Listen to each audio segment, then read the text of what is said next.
Ladies and gentlemen, thank you for standing by. Welcome to Evogene's third quarter 2018 results conference call. All participants are at present in a listen-only mode. Following management's formal presentation, instructions will be given for the question and answer session. For operator assistance during the conference, please press star zero. As a reminder, this conference is being recorded November 14th, 2018.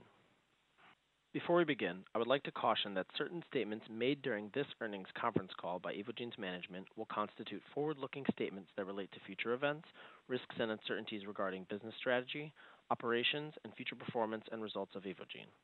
I encourage you to review Evogene's filings with the U.S. Securities and Exchange Commission and read the note regarding forward-looking statements in their earnings releases, which states that statements made in those earnings releases and in a similar way on this earnings conference call that are not historical facts may be deemed forward-looking statements within the meaning of the Private Securities Litigation Reform Act of 1995. All forward-looking statements made herein speak only as of the date of the announcement of results. Many of the factors that impact whether forward-looking statements will come true are beyond the control of Evogene and may cause actual results to differ materially from anticipated results. Evogene is under no obligation to update publicly or alter our forward-looking statements, whether as a result of new information, future events, or otherwise, except as otherwise required by law. We expressly disclaim any obligation to do so. More detailed information about the risk factors potentially adversely impacting our performance can be found in our reports filed with the U.S. Securities and Exchange Commission. That said, I would now like to turn over the call to Ofer Haviv, Evogene's CEO. Ofer, please go ahead. Thank you and good day, everyone. We appreciate you joining us today for our third quarter 2018 results conference call. With me today, as usual, is Alex Tasker, our CFO, and joining us is Asaf Dotan, CEO of our subsidiary, Evofuel. As I stated in our first quarter results conference call, in each quarterly call, in addition to providing highlights from our ongoing activities, we will focus in depth on one of our subsidiaries or divisions.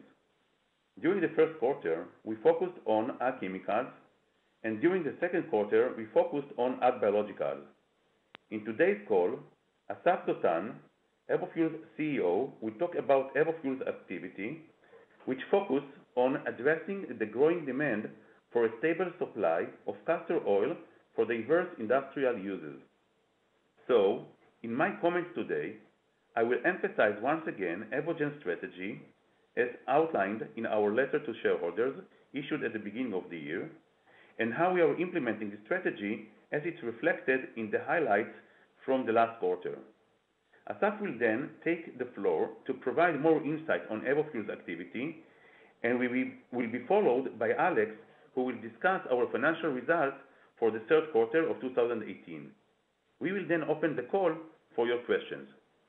For those of you who are new to Evogene, I would like to take this opportunity to encourage you to read our letter to the shareholders from the beginning of the year, which can be found on our website.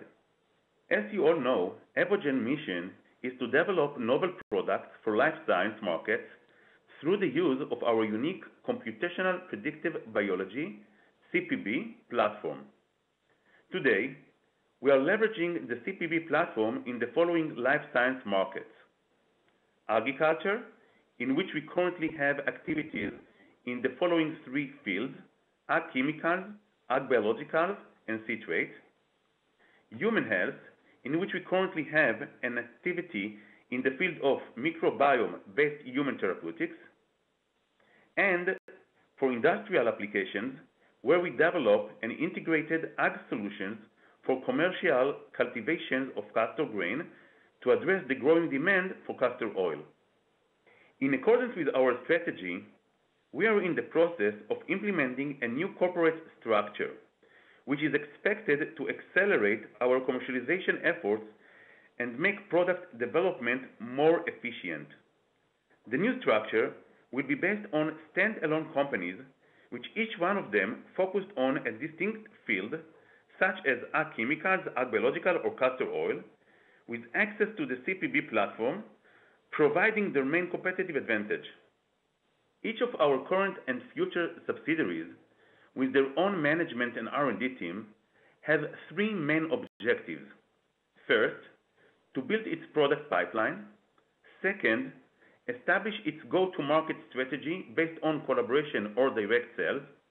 And third, to enhance the creation of its internal value and secure its own financial resources. I'm very proud to state that we are progressing with the overall execution of Evogene's new strategy and corporate structure. I'm happy to share that by year end, we are expected to have completed the establishment of a new subsidiary, which will include Evogene's ag chemicals activities. This subsidiary will be based on the assets of our ag chemicals division and will include all of its activities, personnel, and collaborations. We expect this standalone structure will accelerate our commercialization efforts as well as allow potential investors direct access to this unique activity and product pipeline. I'm looking forward to sharing with you additional information in the coming quarters on this and additional progress with the execution of the new strategy and corporate structure. I will now review a few highlights from the third quarter. I will begin with an important announcement made by our Ag Chemicals division. The announcement we made during this quarter was regarding a milestone we achieved in our next generation herbicide pipeline. We proved the binding of molecules families to two novel target proteins that represent a new mode of action with biological proof demonstrated in lab assays. These next generation herbicide candidates have the potential to